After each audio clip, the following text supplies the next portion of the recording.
Hi, my name is Rachel. I chose Grey's Anatomy to kind of demonstrate some interpersonal relationships. Now, 99% of the time, if you've never seen this show, which if you haven't, there are spoilers. I did notate that on my presentation, so run for the hills right now if this is something you want to watch, because I'm going to give some spoilers.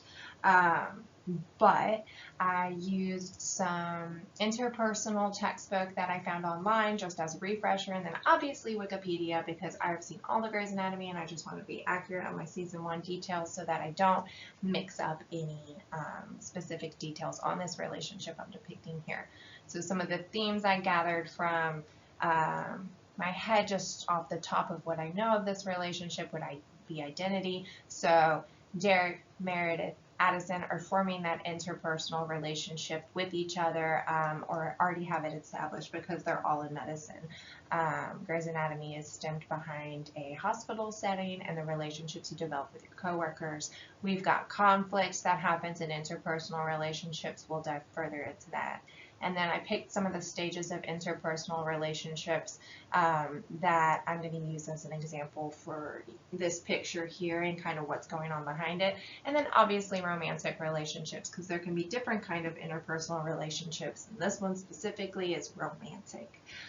So kind of gave a synopsis over here. Grey's Anatomy is full of a lot of do's and don'ts of interpersonal relationships, especially in the workplace. With the diverse range of characters in multiple seasons, you can see the growth and downfall of any character's communication.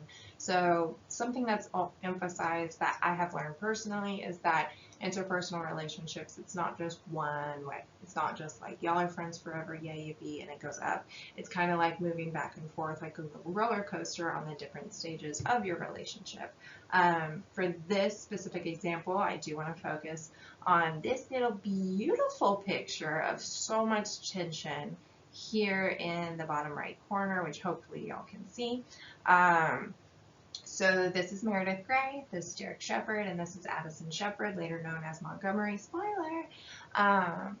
So Meredith is a new intern at Seattle Grace Hospital. She lives in her mother's old home. The series really opens with Derek and Meredith kind of meeting at a bar the night before. They wake up, they're both late for work, but because they're in that initiating phase in their relationship, they're not quite aware that they work at the same place.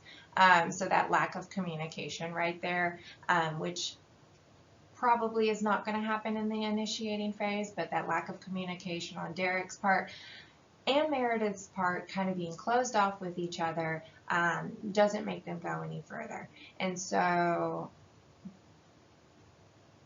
we have Derek Shepherd, who that then foreshadowed into his poor communication skills with almost everybody throughout the entire series, but we love him anyways. We love Derek. But he is in a family marriage with Addison, who it is not really shown, even to Derek, that she is coming to accept a position at this hospital to try to repair her marriage. She is in denial of the stagnating and avoiding stage of their marriage, and she is trying to push for communication. So now specifically in this photo right here, we have Derek kind of looking oblivious, we have Meredith looking annoyed, and then we have, and a little hurt, and then we have Addison over here like, oh my god, what are we gonna do next, right? And so that kind of shows this love triangle, this conflict, this dynamic of three individuals that are lacking in the communication. Derek could easily in this relationship, but he's just kind of oblivious, like, why aren't you getting this message, rather than being open about it. You have Meredith, who is just like, why can't he get his shit together? And then you have Addison over here that is just in denial. So having that open communication in an interpersonal relationship and really letting people in, or if you're closing them out, having that clear boundaries with them is super important. I used Foundations of Relationships at WCC Library, and then obviously Wikipedia to refresh my season 1 knowledge.